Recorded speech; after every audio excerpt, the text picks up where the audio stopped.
Good morning to all of you. Business Bridge is delighted to welcome you to this most symbolic of place, the Parliament hemicycle. We are at a very important time for the future of European space policy, which has really progressed since our last conferences, with the last two operational satellites for Galileo having been launched on October 21st. Europe's involvement in space is at a crossroad where it will be necessary to take some undoubtedly difficult but vital decisions for the future of your space policy. And this is what we are here to debate. I have the pleasure of welcoming Mr. Pittella, the Vice President of the European Parliament. President Buzek has had to leave early this morning to London at the invitation of the Queen of the United Kingdom and will address to us a video message. I really have also the immense honor of having in my right the President of the European Council, Herman Van Rompuy, who, despite all recent and current events, does us the honor of being among us today. We will also be hearing a message from the President of the European Commission, José Manuel Barroso, who will be addressing us by video. It should be noted that the President of these three institutions have given us their patronage for this event and are looking forward to examining the conclusion that we draw from our debates. Mr. Pittella, I will let you begin. Grazie, caro Presidente. Thank you, Mr. President Van Rompuy, Mr. President Tajani, Mr. Prodi, dear colleagues, ladies and gentlemen. On behalf of Mr. Buzek,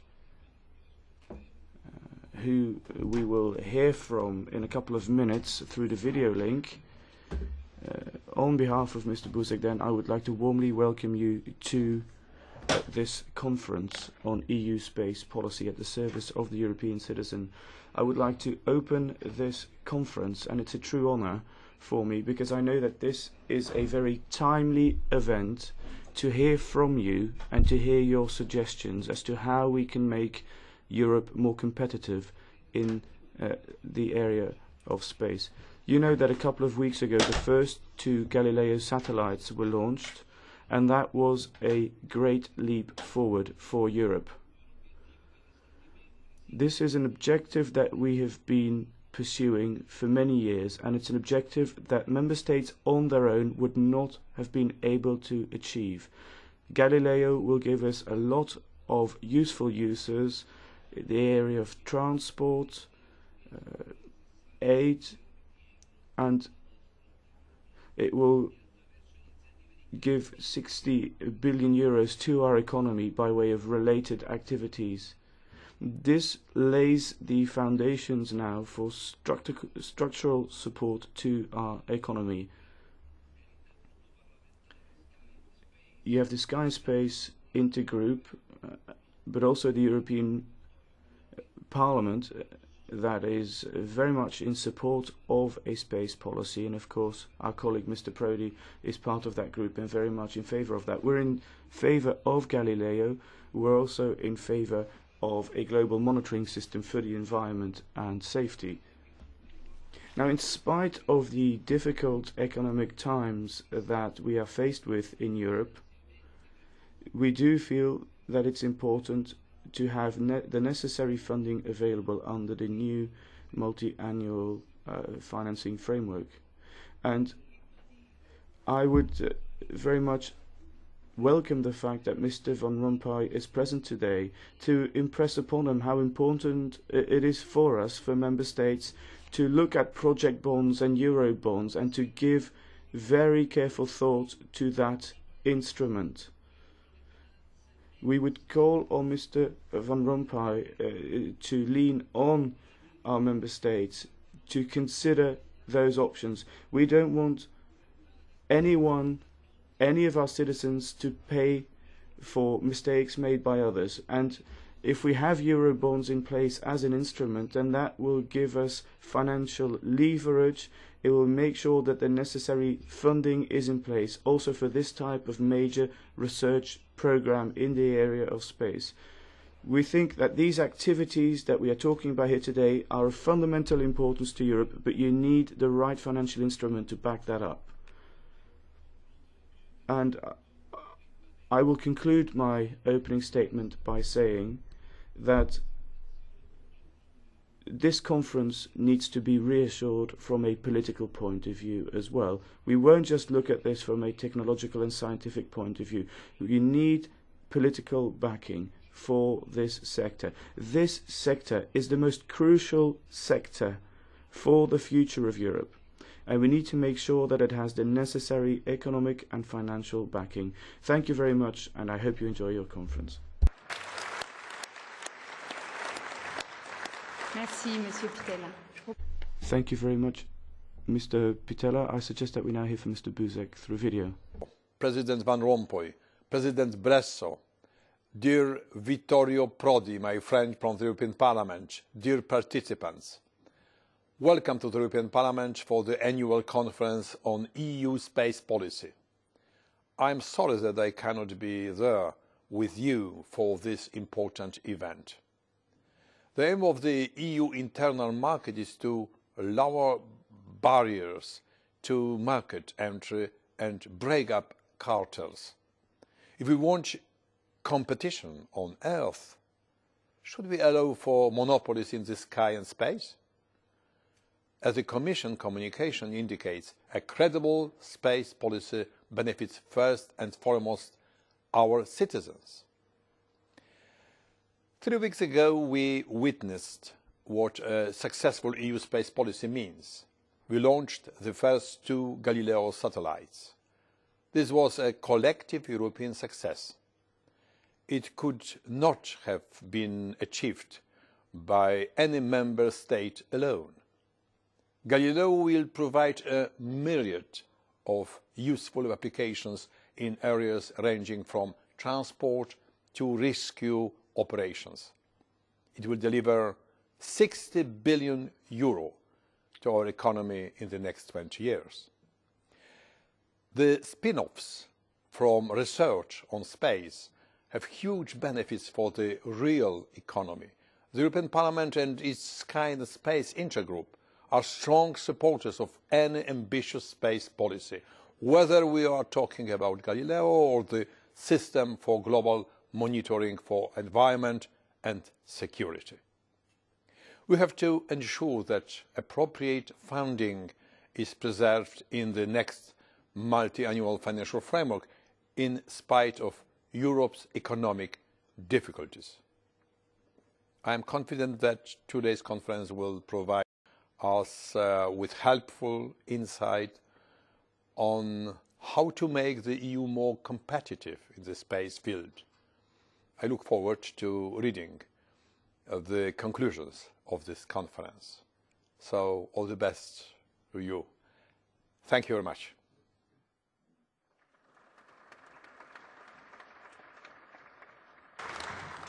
Monsieur Van Rompuy, je vous en prie. Mr. Van Rompuy. Thank you. Vice President of the Commission, ladies and gentlemen. It is a great pleasure to speak on something else apart from the economic crisis for a change. And in fact, the space and the euro are linked for our future, but the euro needs to be repaired in orbit, and I'm sure that we're going to achieve this. Ladies and gentlemen, everything has already been said on a number of occasions for many, many years,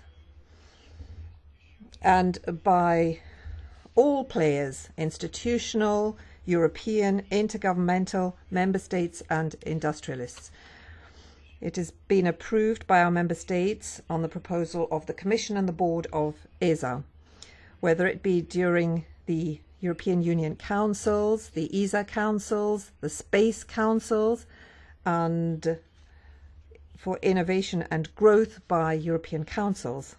All these speeches and statements and decisions agree that we have to successfully implement Galileo and GMES, the 2 flagship programs of the European Union. And this would mean that we could better define and better implement European policies linked to transport, communication, agriculture, the environment, climate, sustainable development, humanitarian aid, international relations, security and defence. And those are only the policies that are directly affected. Between 2004 and 2009, the European Commission, under the steer of the Commissioners Jacques Barrot and Günther Verheugen, and thanks to the strong commitment by José Manuel Barroso and the European Parliament, committed and invested considerable funds for Galileo and for GMES. The two programs are interlinked through their applications. So this was our launch, and we have to now continue down that path, because the private sector, on the basis of decisions taken with regard to the durability of Galileo and GMES and financing already committed by national and European budgets, millions of euros have been invested to maintain and improve current services and to be able to offer new ones in the future to the benefit of our authorities and general interest. Now, to use a modern marketing expression, this is a win-win operation between the public and private sectors.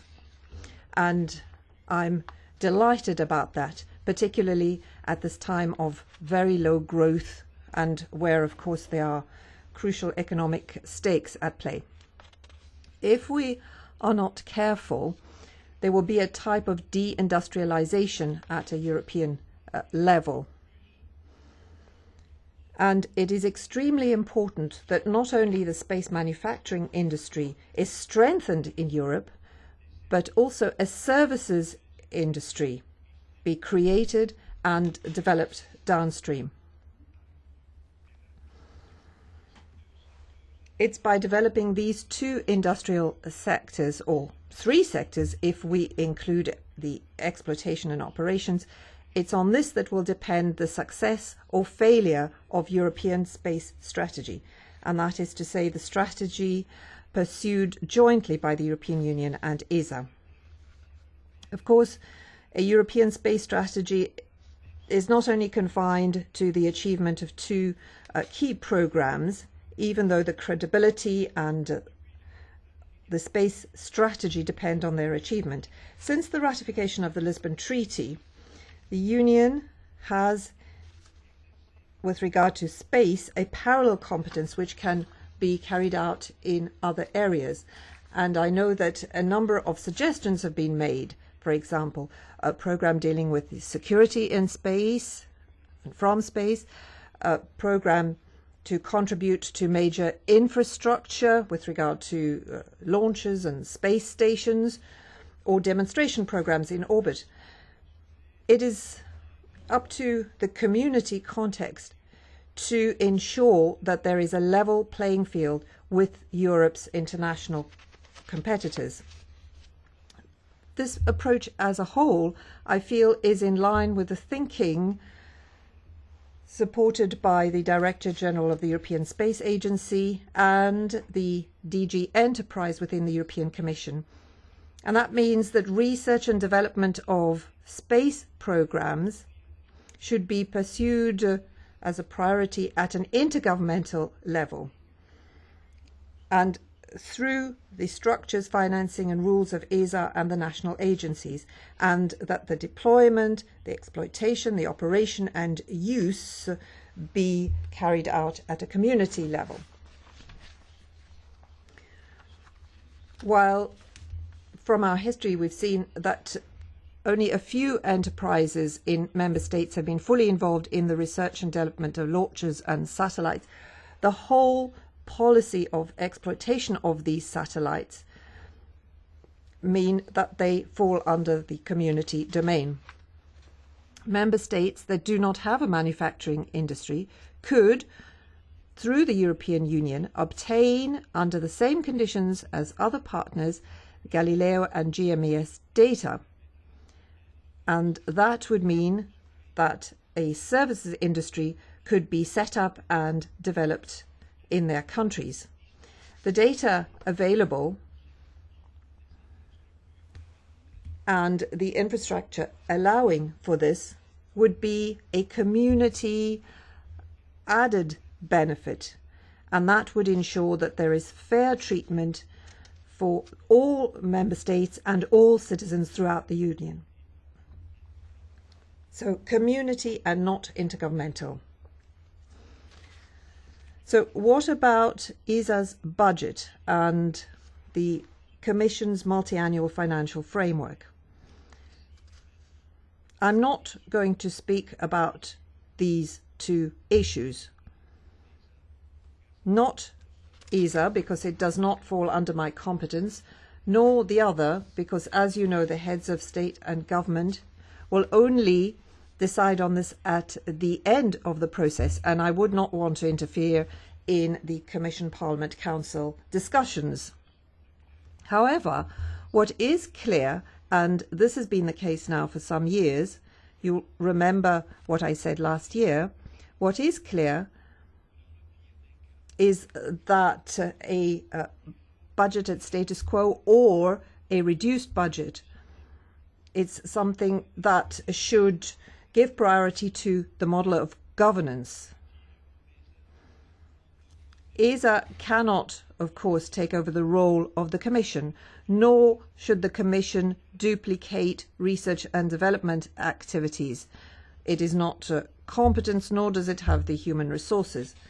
At the moment, the financial and legal instruments that are required have to be fine-tuned in order to be able to implement the strategy effectively. So, the priority goes to the two flagship programs, GMS and Galileo, whose achievement will have considerable consequences on all European policies. Galileo now has been stabilized in terms of budgetary allocation. As regards GMES, there's been no additional expenditure since its adoption of the program in 2005, also because of the modular nature of the program. So in conclusion, ladies and gentlemen, I can assure you that in my capacity as President of Council, I will ensure that the policies of the future are safeguarded and strengthened. And space, and it's certainly not this august assembly that I have to convince, is clearly one of these priority policies. So I come from a country which is one of the founding countries of ESA. And I am convinced, and I hope that I have been convincing to you too today. Thank you for your attention.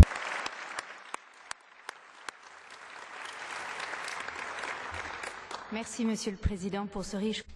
Thank you, Mr. President, for that very rich and convincing introduction that will serve us as a guide for our conference.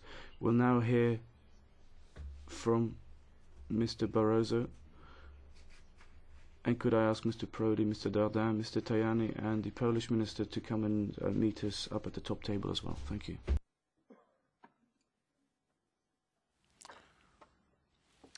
Dear President, ladies and gentlemen, thank you for having invited me to address this year's annual conference on space policy and its benefits for citizens and society.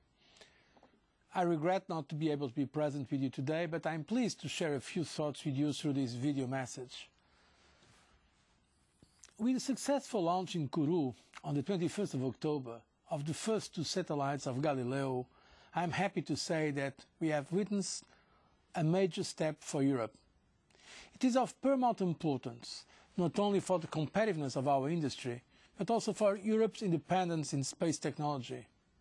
It was also a remarkable example of European Union-Russia cooperation, given that it was launched by a Soyuz ST vehicle, the most recent version of the launches that more than 50 years ago launched the Sputnik.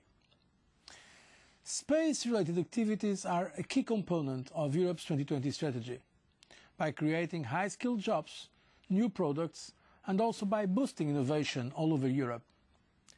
Our priorities have been set out in the communication towards a space strategy for the European Union that benefits its citizens that we have adopted last April. They include some flagship programs, Galileo and GMES, the Global Monitoring for Environment and Security, as well as security in space, space exploration, and a competitive European space industry. Galileo, Europe's own satellite navigation system, will improve our daily lives with a full range of services starting in 2014. It will ensure a modern and reliable transport sector for cars, planes and ships. It will also bring more secure banking transactions and more reliable electricity provision. It will make civil protection more robust and will help saving lives in remote areas. But Galileo is also an investment in Europe's industrial future and competitiveness. It will benefit companies ranging from shipping, fleet management and finance to electricity and telecommunications. The European Commission is dedicated to making Galileo a full success for the long term, as shown with its proposal of a budget of 7 billion euros to complete and operate it for the period 2014-2020. GMES is another example of how space policy can contribute to improving European citizens' lives. It will provide us with crucial imagery and data on the environment, which will enable us to better understand and mitigate climate change. It will also make our agriculture and fishery more efficient. This in turn will guarantee better food quality, food security. It will also be of great help in crisis response in emergency situations during natural or man-made disasters. The system should be fully operational by 2014. To ensure its proper funding, evaluated at 5.8 billion euro over the next financial period, 2014-2020, the Commission is planning to present a communication which will propose a consistent framework for its development. Ladies and gentlemen, these are just a few examples. But for the Commission there is no doubt that space activities are crucial and are directly beneficial to our societies. Challenges remain ahead. But having in mind what we have already achieved so far, I trust we'll be up to the task. I have the ambition for the European Union to be also leading with others in space for the benefit of all European citizens and not to leave only this task for others. I wish you all a very fruitful and inspiring conference. I thank you for your attention.